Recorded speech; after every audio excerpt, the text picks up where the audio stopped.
Assalamu alaikum wa rahmatullahi wa barakatuh. Chers parents, chers enfants, chers adolescents, nous sommes sur la plateforme Lumière islamique de l'institution islamique sociale. S'il vous plaît, suivez la vidéo jusqu'à la fin, abonnez-vous et partagez la vidéo. Merci. Nous allons parler du comportement de l'homme en abordant le sujet de l'orgueil et de l'arrogance. Qu'est-ce que l'orgueil? Le kibr. C'est une opinion très exagérée qu'on a sur soi-même. C'est une surestimation non justifiée de sa valeur personnelle, à la différence de la confiance en soi et du sentiment de fierté qui ne procure pas le besoin de rabaisser les autres.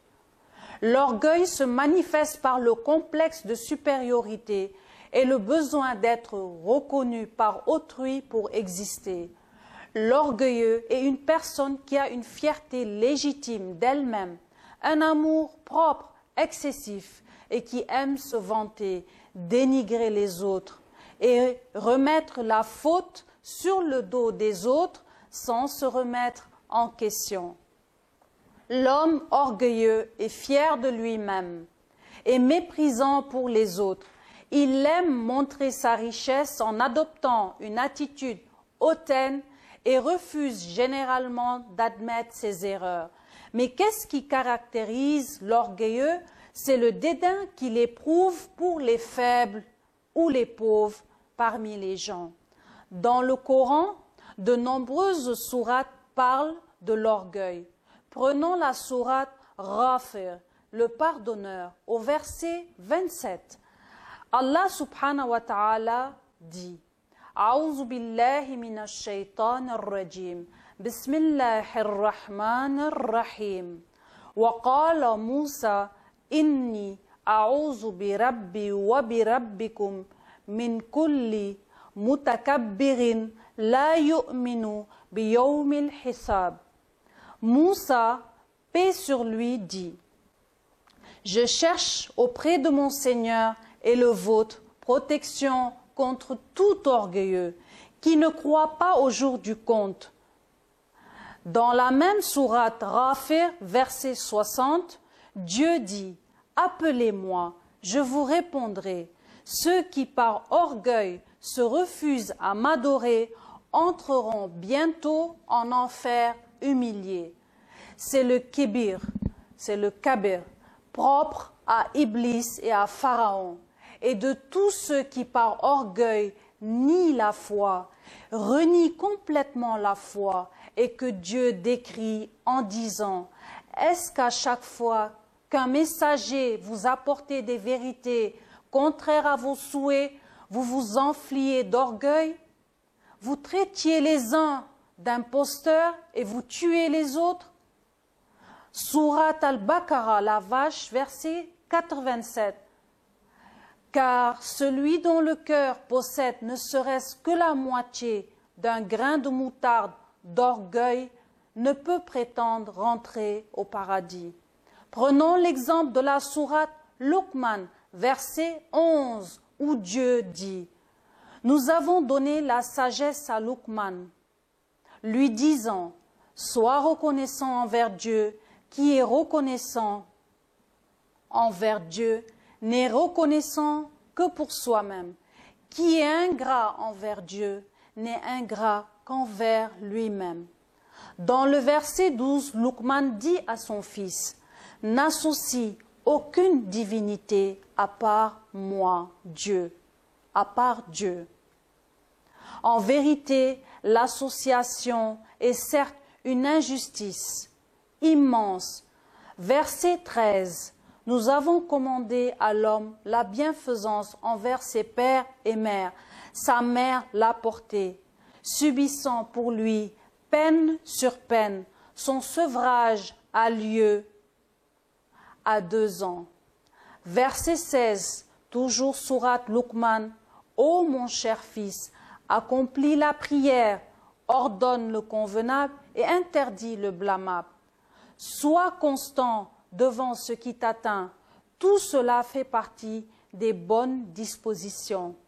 Verset 17.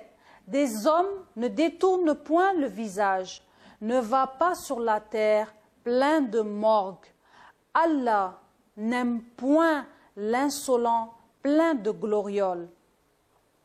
Dans le verset 18, toujours la sourate Luqman, sois modeste en ta démarche, baisse un peu ta voix, en vérité, la plus désagréable des voix est certes la voix de l'âne.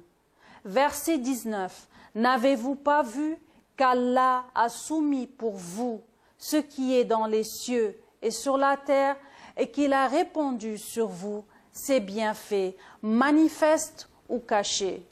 Cependant, parmi les hommes, il en est qui discutent de Dieu sans science, ni direction, ni écriture lumineuse.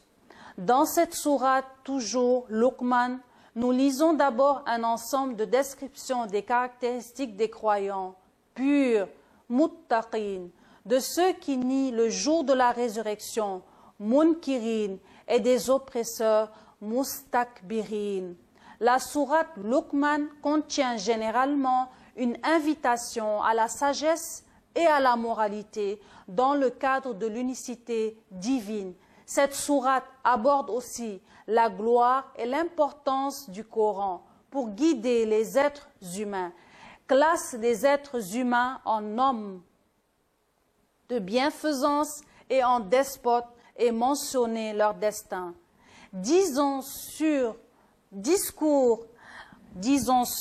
les créatures de Dieu, conseils et consultations de Luqman à son fils à propos de l'unicité divine, du rejet du polythéisme, du respect des parents et de leur obéissance, de faire la prière, commander au bien et interdire au mal, la patience, l'humilité, le refus de l'arrogance, les discours indulgents, d'éviter l'orgueil.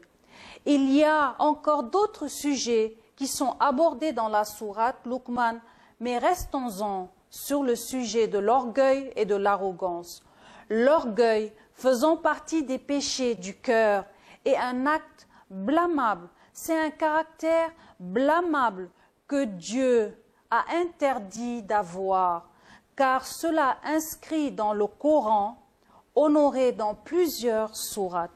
Le verset 18 de la sourate Luqman où Dieu dit « A'udhu billahi minash shaitanir rajim, bismillahir rahmanir rahim, wa la tusa'ir khaddaka linnasi, wa la tamshi fil ardi marahan, inna Allah la yuhibbu kulla mukhtalin fakhour » ce qui signifie « Ne détourne pas ton visage par mépris devant les gens, ne marche pas de manière orgueilleuse sur terre.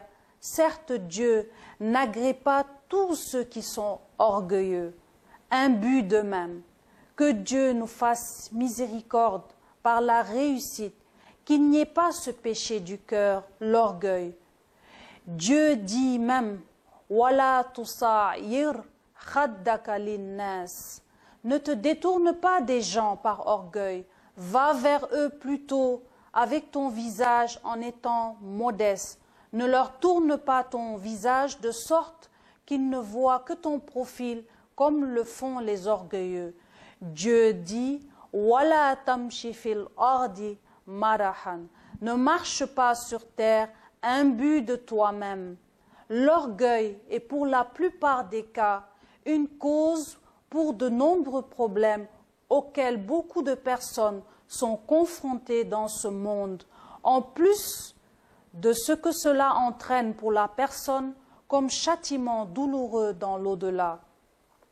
On comprend du prophète Muhammad, paix et salut sur lui et sur sa famille, dans un des hadiths où il dit que l'orgueilleux est celui qui rejette la vérité à celui qui l'a énoncée, alors que l'orgueilleux sait qu'il dit vrai. Il la rejette soit parce que celui qui l'énonce est plus jeune ou plus pauvre, ou qu'il est un élève ou qu'il est faible. L'orgueilleux méprise les gens, Il a une haute considération de lui-même et considère les gens comme inférieurs à lui, en se considérant lui-même supérieur et meilleur que les autres. Sachez que parmi les cas relevant d'orgueil, il y en a qui ont de la mécréance, comme l'orgueil de certains associateurs qui ont su que notre prophète Mohammed, paix et salut sur lui et sur sa famille, est venu avec la vérité et qui, malgré tout, ont rejeté son appel. Ils l'ont contredit, afin que l'on ne dise pas d'eux qu'ils ont abandonné ce sur quoi étaient leurs ancêtres, alors qu'ils avaient un certain rang social dans leur peuple et qu'ils n'ont pas suivi le prophète, qu'ils ne lisaient pas et n'écrivaient pas.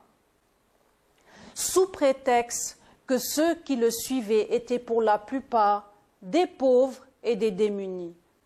Chers musulmans, musulmanes, chers croyants, croyantes, œuvrez, esclaves de Dieu, à purifier vos cœurs de l'orgueil, cette maladie corruptrice, ce caractère blâmable.